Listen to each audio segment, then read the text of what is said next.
2,000 years. Oke, sebelumnya aku minta maaf banget kalau misalnya backgroundnya mengganggu kalian, karena ini nggak ada sangkut pautnya dengan hewan. Tapi karena aku pengen ada background aja gitu, biar nggak boring. Kali ini aku akan membahas tentang manajemen pemasaran internasional. Manajemen pemasaran internasional berasal dari dua kata nih, ada manajemen dan pemasaran. Yang dimaksud dengan pemasaran adalah analisis atau perencanaan.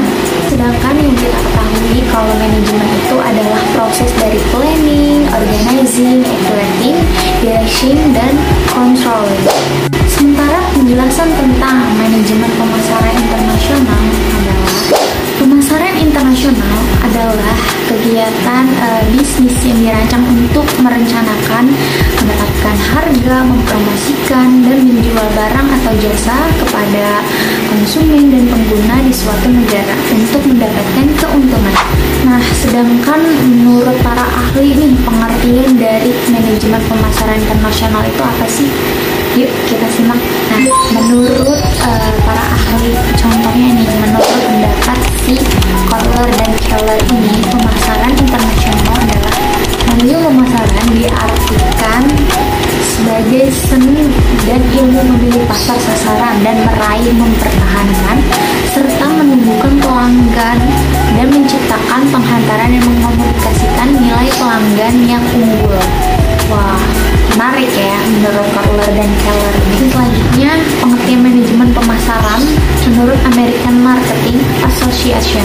Manajemen pemasaran adalah perencanaan, pelaksanaan, dan pengendalian operasi pemasaran total, termasuk perumusan tujuan pemasaran, kebijakan pemasaran, program pemasaran, dan strategi pemasaran yang ditujukan untuk menciptakan pertukaran yang dapat memenuhi tujuan individu maupun organisasi.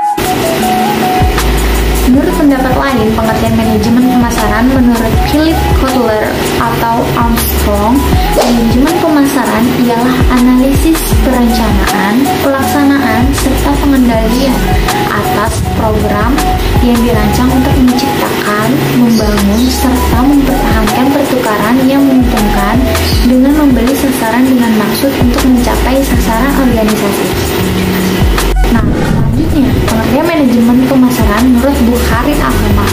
Manajemen pemasaran ialah merencanakan, pengarahan, serta pengawasan seluruh kegiatan pemasaran dalam perusahaan ataupun bagian di pemasaran. Wah, banyak juga nih ya pendapat dari para ahli tentang mengenai manajemen pemasaran ini. Nah, tadi kan pengertian dari para ahli. Nah, manajemen pemasaran internasional ini juga memiliki ruang lingkup. Ruang lingkup manajemen pemasaran internasional itu ada banyak, guys. Nah, kali ini aku akan menyebutkan aja dan menjelaskan sedikit arti dari yang aku bahas. Satu, pemasaran domestik. Pemasaran domestik merupakan aktivitas pemasaran yang secara eksklusif ditunjukkan untuk memenuhi kebutuhan pasar dalam negeri. Nah, yang kedua, pemasaran ekspor. Tahap pertama dalam merespon peluang-peluang pasar di luar negeri. Sebenarnya pemasaran ekspor hanyalah perpanjangan dari pemasaran domestik yang memperluas pasar potensial. Yang ketiga, pemasaran internasional. Pemasaran internasional merupakan kegiatan pemasaran yang melampaui atau melewati batas-batas sebuah negara. Pemasaran multinasional merupakan kegiatan pemasaran yang melayani beberapa pasar di luar negeri yang disertai dengan adaptasi terhadap perbedaan karakteristik dan perilakunya. Nah, masing-masing negara, contohnya nih ya, di masing-masing negara pastinya ada kayak Starbucks, McDonald's, dan KFC. Yang selanjutnya itu ada pemasaran global. Pemasaran global didasarkan pada orientasi geosentris dan berfokus pada pemanfaatan aset pengalaman produk perusahaan secara global. Nah, itu kayak produk dari Unilever, Apple, dan Intel. Itu kan udah masuk dari pasar luar negeri ya. Pasar luar negeri itu membutuhkan karena emang produk yang mereka ciptakan itu bagus gitu. Makanya di sana pun juga mengonsumsi atau menggunakan produk dari perusahaan tersebut. Berikutnya, jangan bosan-bosan. Saya masih. Oke, lanjut. Tujuan manajemen pemasaran internasional. Tujuannya tuh ada banyak banget ya. Karena manajemen pemasaran internasional itu selain membuka peluang usaha juga memberikan dampak positif bagi perusahaan tersebut. Nah, salah satunya nih, memenuhi alasan untuk produksi suatu produk dengan mengidentifikasi permintaan asing yang ada atau potensial. Kedua, menciptakan barang atau jasa yang paling memenuhi persyaratan pasar internasional dibandingkan dengan barang yang diproduksi oleh pesaing. Informasi yang andal, akurat, dan tepat waktu tentang pasar internasional, struktur dan dinamika permintaan konsumen, selera, preferensi konsumen asing. Nah, tujuan lainnya itu ada koordinasi dan perencanaan produk, penjualan, kinerja keuangan, dan mempertimbangkan kepentingan pasar internasional. Tujuan lainnya yaitu meningkatkan metode dan teknik produk komersial, manajemen merchandising di pasar internasional, ruang kontrol internasional atas penjualan barang dan jasa, peningkatan volume penjualan tentunya, dan menyediakan kondisi yang lebih menguntungkan untuk kegiatan produksi dalam berbisnis. Selanjutnya kan udah ngomongin tentang manajemen pemasaran internasional, tujuan, ruang lingkup, dan penjelasan dari para ahli. Selanjutnya itu aku pengen ngomongin tentang pasar global. Pasar negara berkembang itu kan umumnya tidak memiliki tingkat efisiensi pasar dan standar yang ketat di bidang akuntansi dan peraturan sekuritas untuk menjadi setara dengan negara maju. Negara maju itu seperti kayak Amerika, Eropa, Jepang, dan lain-lain. Tetapi pasar negara berkembang ini biasanya akan memiliki infrastruktur keuangan fisik termasuk bank, sebuah bursa saham, dan mata uang bersatu. Tidak kalah dengan negara lain, Indonesia juga memiliki produk jumpalan guys, terutama makanan dan minumannya. Selain enak rasanya, sekarang menjadi makanan favorit para bule dari berbagai negara. Berikut adalah produk Indonesia yang mendunia. Indomie, siapa sih yang nggak kenal Indomie? Ya ampun, selama puluhan tahun PT Indofood CBP Sukses Makmur Tbk memproduksi aneka makanan dan minuman bergizi untuk masyarakat Indonesia. Dari sekian banyak produknya, yang paling dikenal itu adalah Indomie, seleraku.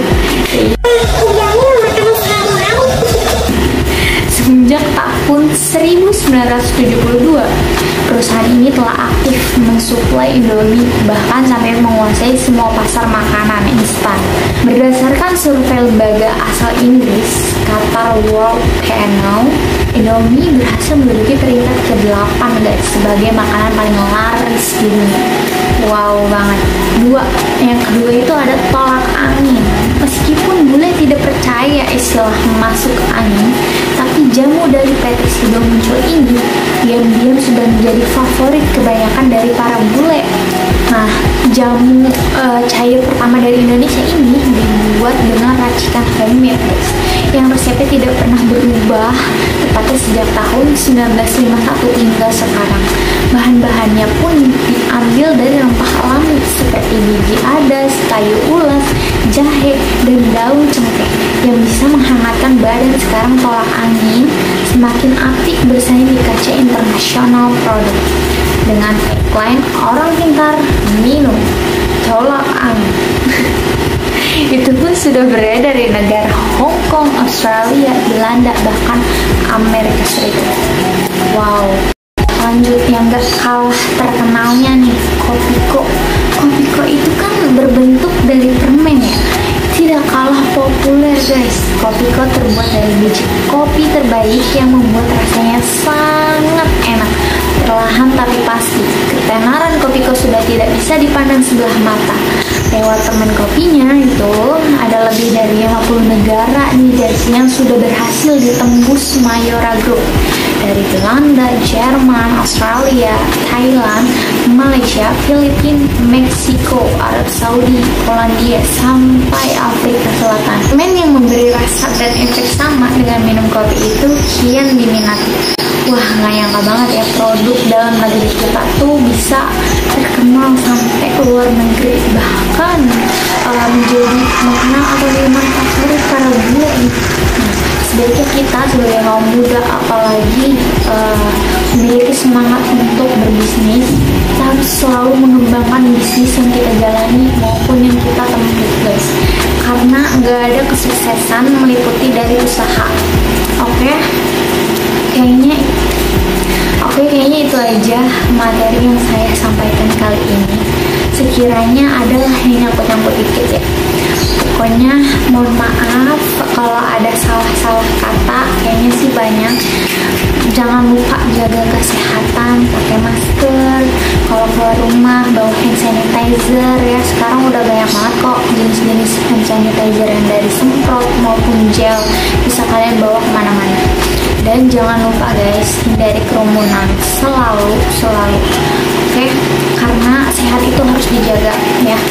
Oke, akhirul kalam, wassalamualaikum warahmatullahi wabarakatuh. Thank you.